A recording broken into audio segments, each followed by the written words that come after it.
Risk warnings, favorite subject of financial services compliance practitioners, particularly when discussing advertising.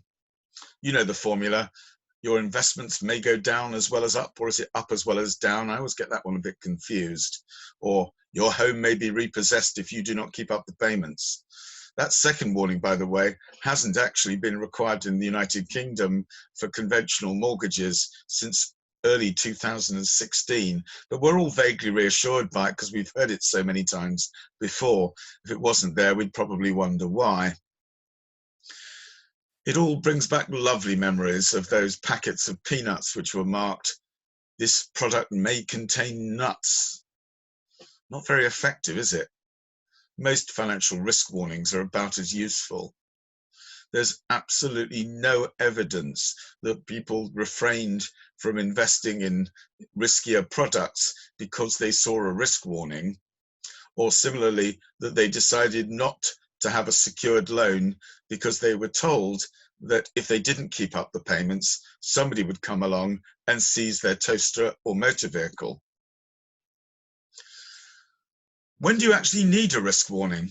Well, you do on some occasions where the regulator simply lays it down. I'm thinking of contracts for differences, sort of financial spread betting and things like that. In that situation, the Financial Conduct Authority, like regulators all over Europe, insists on a particular formula being presented to retail customers, which explains what percentage of accounts lose money with that firm. Does it work? No, probably not. There's very little evidence to suggest that its introduction has led to a reduction in spread betting. You do have to present risk, but that's not a risk warning, when you put forward any benefit of your product.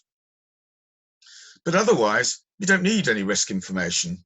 So if you put a boundary board at a football match or a cricket game, which gives your name, your logo, what you do, and perhaps your website, you don't have to say anything about the risks of investing in the products offered by your business. It's only when you put forward some benefit that we have to talk about disclosing any risks involved. As far back as 2011, the Financial Services Authority, the ancestor of the modern Financial Conduct Authority, did suggest that good practice would be to include the risk in the story or put it in a separate box. I saw quite a good example on the London Underground once. A man was climbing a cliff, and it was pretty obvious that if he took 3 steps to the right, he would fall a very long way. And the accompanying text, which was designed to promote a range of equity ISAs, in which no doubt customers could lose money, talked about the way in which investing felt a bit like falling off a cliff, and that they did anyway provide products with a variety of different risk profiles, which rather indicated there was some risk involved. The story and the picture were far more effective than a very small risk warning at the bottom of the page, which I suspect had been inserted at the request of the compliance department. The other area where risks do have to be disclosed concerns secured loans. You have to say that it's secured, which, as I've already indicated, probably doesn't help very much either. I don't think we get much information from being told that a car finance loan will be secured on the car. But there you have it. These are requirements of regulators. The idea is that all advertising should be balanced. That's an idea put forward by advertising standards regulators all over the world. But there's still no place for that silly risk warning, even if it's neatly put in a box. Some firms have stolen an idea from the Financial Conduct Authority and shove capital at risk on things.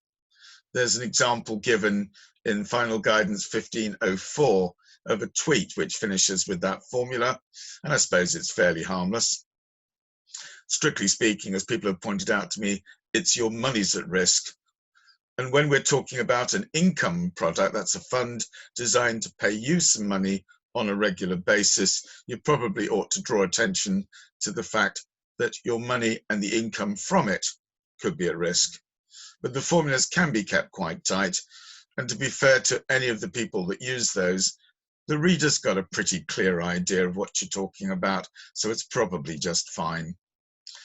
One way or the other, I'd love to see the end of old-fashioned risk warnings.